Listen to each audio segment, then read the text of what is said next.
लुटेरांको target रे विभिन्न मंदिर पुलिस को चैलेंज दे 2 राति रे 2टी मंदिर लुटिले।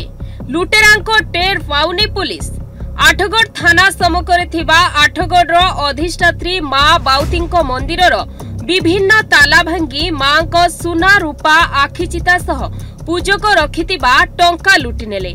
लुटिबार 24 घंटा भितरे आठगढ़ सहर पाखरे थिबा आउ एक मां को मंदिररु ताला भांगी लुटिनेले, जहाँकि पुलिस रो पेट्रोलिंग को नहीं प्रश्न उठाई। खूब शीघ्र दोषी को धरा जिबा सह पुलिस रो पेट्रोलिंग को कड़ाकड़ी करा जियो बोली कहिसंती ग्रामांचल अतिरिक्त एसपी देवदत्त बराळ। सर टिके ना मो देवदत्त Baral additional SP Cuttack. Sir जो बोली भाबरे बर्तन सीरीज मंदिर गुडी को चोरी होचे एवं थाना सम्मुखर सर चोरी होबा गोटे पुलिस में बड़ा चैलेंज सर। देखंतु गत 2-3 दिन हला आठगढ़ थाना रे किछि रिपोर्ट हेछि मंदिर रो चोरी होबा ऊपर। गोटे हला हमरो आठगढ़ टाउन रे जो अछि बाउती टेम्पल सेथरु चोरी हेछि आ गोटे बाहांटार बनदुर्गा टेम्पल मध्ये चोरी हेछि। एसबू नहीं जेहेतु एटा मंदिर रिलेटेड चोरी तेणु आम एटा को बहुत सीरियसली नहीं से कनेक्शन में मु आज एसटीपी और आईसी सहित आलोचना करछि। लेटेस्ट डेवलपमेंट है आमर बाउती मंदिर केस रे आम किसी गोटे क्लू पाइचु एवं किसी संदेह को रखिक इंटरोगेशन चलछि। आम आशावादी अच्छु खूब शीघ्र केस को डिटेक्शन करूँ और चोरी होता जिनस रिकवरी कर। सर विशेष कर रात्रि टार्गेट करछन एवं मंदिर मानक टार्गेट करछन बारंबार गोटे मंदिर को बर्तन लूट करछन जहां सुना सामग्री अछि। इस सब ई टाइप रो घटना आठगढ़ रे पूर्व प्राय नथिला। एटा गत किछि दिन हला एटा चलीछि तेणु आईसी और एसटीपी से आलोचना करके हम निष्पत्ति नैछु। हमर जोड़ा इंपोर्टेंट मंदिर अछि आठगढ़ रे एवं निकटवर्ती अंचल जो इंपोर्टेंट मंदिर गुड़ा अच्छी से नाइट पेट्रोलिंग को आम कड़ाकड़ी करूँ। आमर जो 2टा पेट्रोलिंग भैन अच्छी 112 हो कि थानार पेट्रोलिंग गाड़ी हो आमर whole night particularly dead hour of the night रे टे कड़ाकड़ी पेट्रोलिंग करेंगे। पूर्वर मंदिर चोरी सिमिलर केस रे जो मैंने थे एमओ क्रिमिनाल आणिक आम इंटरोगेशन करुँ एवं आम पूरा चेष्टा करुँ जेपरी चोरी आ रिपीट न हुए एवं आम मंदिर संपत्ति जमी सुरक्षित रहिबो से विषय आम चेष्टा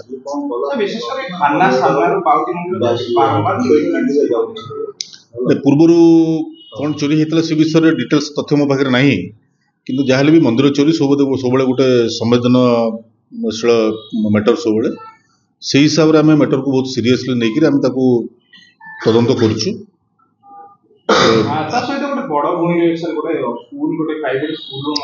हाँ से विषय मुझे आईसी सहित आलोचना करी। आम जी प्रॉपर्टी ऑफेंस केस अच्छी से गुड़ा आज मु एसटीपी सहित बसिक से आम रिव्यू करूँ गत 6 मास भर जी प्रॉपर्टी ऑफेंस केस होती जोड़ा अनडिटेक्टेड पर्टिकुलर जोड़ा अच्छी से गुड़ा रिव्यू चली आमर प्रॉपर्टी ऑफेंस केस को कर्व डाउन करने लगी आम संपूर्ण भाव चेष्टा। सब बड़ कथा आठगढ़वासी कोना सुरक्षित मन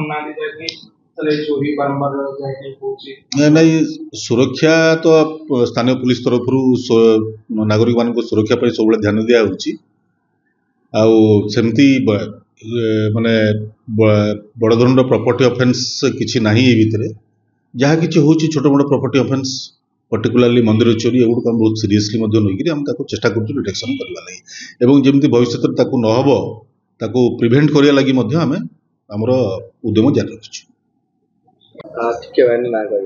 मो ना रुद्र नारायण पंडा आठगढ़ माँ बाउदेवी पूजक। कहे बारंबार मंदिर चोरी होची पुणी थरे मंदिर चोरी हला बारंबार चोरी से दिन गोटे आम मंदिर अशुभर रात्रि थिला जे कि मु रात्रि रे पहड़ देकी मांकर समस्त ताला पकाई प्रबल वर्षा होउतवा तेणुक मु 10टा पर भी घर को जाइए कम सारी पार न जाइए पुणी बजार को आई आसिक पुणी बुलिकी जाइली देउल काले ठीक रे तरबर पकई न पकई देखला सब ताला मु पकईकी जाइली 11:30 राति पुणी आउ थे जाइली जनक प्रोग्राम को फेरिकी मंदिर बुलिकी जाइली ता सत्वे तापर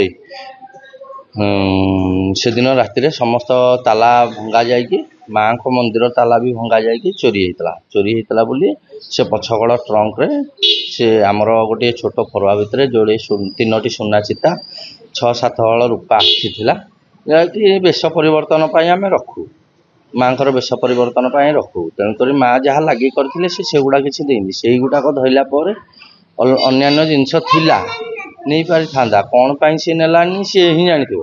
ତା ପଛରେ ସିଏ ଆସିକି ପଳେଇ ଯାଇଥିଲା ଦେଉଳ ଭିତରୁ। ଆମେ ଯାହା ଅନୁମାନ କରୁଛୁ ଆଉ କୌଣସିଥିରେ ହାତ ନ ମାରି ଗୋଟିଏ ପଡ଼ିଶା ଘର ଆମର ଯିଏ ପୂଜକ ଥିଲା ସ୍ୱାଗତ କୁମାର, ଯିଏକି ମୋର ପୁତୁରା, ତାର ସେଇ ସାପ୍ତାହିକ ପଇସାଟେ ସେ ଥୋଇ ଦେଇକି ପଳେଇ ଯାଇଥିଲା।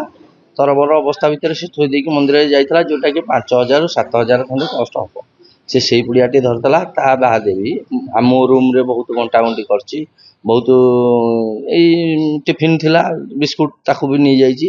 ଆଉ ହତାଲି ଆଉ ପିଠା ଖଡ଼ିକା ଆକୁ ଆଣିକି ଥୋଇଥିଲା, ତା ନିଜ ରଡ଼ ଥୋଇଥିଲା। କିନ୍ତୁ କୌଣସି ପ୍ରକାର ଜିନିଷ ଆଉ ନେଲାନି, ଖାଲି ସେଇ ଯୋଡ଼ିଏ ଜିନିଷ ପଇସା ସେ ଚିତାଟି ଧରିଛି ନେଇ ପଳେଇ ଯାଇଛି। ବଡ଼ ଦୁଃଖ ଯେ ଥାନା ସମ୍ମୁଖରେ ମନ୍ଦିର ସେଟା ସବୁ ଲଜ୍ଜାଜନକ କଥା। କାହିଁକି ନା ଯେହେତୁ ସାମ୍ନାରେ ଥାନା ଆଉ ବ୍ୟାକ୍ ସାଇଡ଼୍ରେ ବି ଥାନାବାଲା ଶୋଉଛନ୍ତି।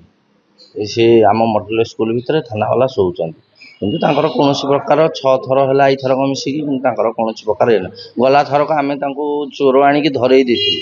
CCTV କ୍ୟାମେରା ଲୁଚେଇକି ଲଗେଇ ମୁଁ ଚୋରକୁ ଧରି ତାଙ୍କ ଫଟୋ ବାହାର କରି ତାଙ୍କୁ ସବୁ ପ୍ରକାର ପ୍ରୁଫ୍ ଦେଇ ଚୋର ଆସିଲା, ମିଶ୍ର ଗାଡ଼ିରେ ଦୌଡ଼ିକି ଗଲା।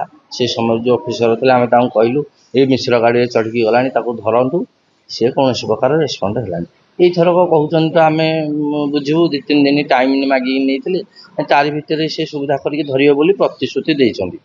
ଯାହା ହେଇଯାଇଛି, କିନ୍ତୁ ଏ ସବୁର ମୁଖ୍ୟ କାରଣ ପଛକଡ଼େ ଯେଉଁ ମଦ ଆଉ ବଜାର ଉପରେ ବହୁତ ପ୍ରକାର ମଦ। ତେଣୁକରି ବହୁତ ଅସାମାଜିକ ବ୍ୟକ୍ତିମାନେ ଆଉଛନ୍ତି, ତାଙ୍କ ପକେଟରେ ପଇସା ସରିଗଲେ ଦେ ମନ୍ଦିର ଲୁଟ୍ ଆଗ। ଆଉ ଏଠି ତ କୌଣସି ସେମିତି ଥାନାର କୌଣସି ମାନେ ଆଖି ଦୃଷ୍ଟିଆ କାର୍ଯ୍ୟ ନାହିଁ।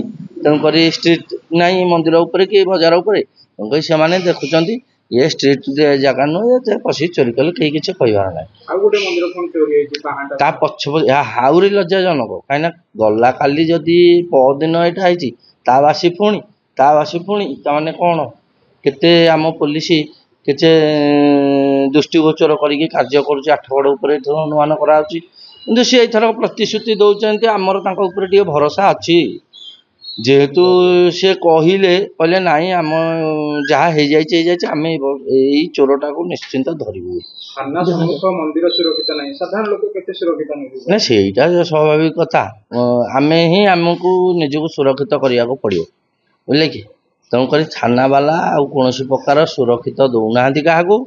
ଆମେ ହିଁ ଆମକୁ ସୁରକ୍ଷିତ। ଏଇଟା ବହୁତ ପାଟିତୁଣ୍ଡ ହେଉଛୁ ବଜାରରେ, ପଛକଡ଼େ ଭାଷା ଶୋଧି ଲୋକ ଯାଉଥିବେ ଦେଉଳରେ। ଏଠି ଆସିକି ମାଆଙ୍କୁ ନେଇକି ବି ବହୁତ ଭାଷା ଶୁଣଉଛନ୍ତି। ଆମେ ବି ବହୁତ ଥର ଯାଇକି ଡାକୁ, ଅମକ ମଦୁଆଟା ଆସିକି ଦେଖନ୍ତୁ ପାଟିତୁଣ୍ଡ କରୁଛି, ସାର୍ ଟିକେ ପଳେଇ ଆସନ୍ତୁ। ନା ଆମର ପରା ରୁଲ୍ ନାହିଁ, ସାର୍ ଟିକେ ଧମକେଇ ଦେଲେ ସେ ପଳାନ୍ତାନି। ଏ ଲୋକ ଅଛନ୍ତି, ଛୋଟ ପିଲା ଧରିକି ଆଇଛନ୍ତି ମାଆଙ୍କ ପାଖକୁ ଝାଡ଼ି ହେବାକୁ। ଆମର ରୁଲ୍ ନାହିଁ ମଦୁଆଙ୍କୁ ବାଡ଼େଇବାକୁ। ମଦୁଆଙ୍କୁ ବାଡ଼େଇବାକୁ ଆପଣଙ୍କୁ କିଏ କହୁଛି? ଆପଣ ଘୋଷାରିକି ତ ନେଇକି ପଳେଇ ଯିବେ।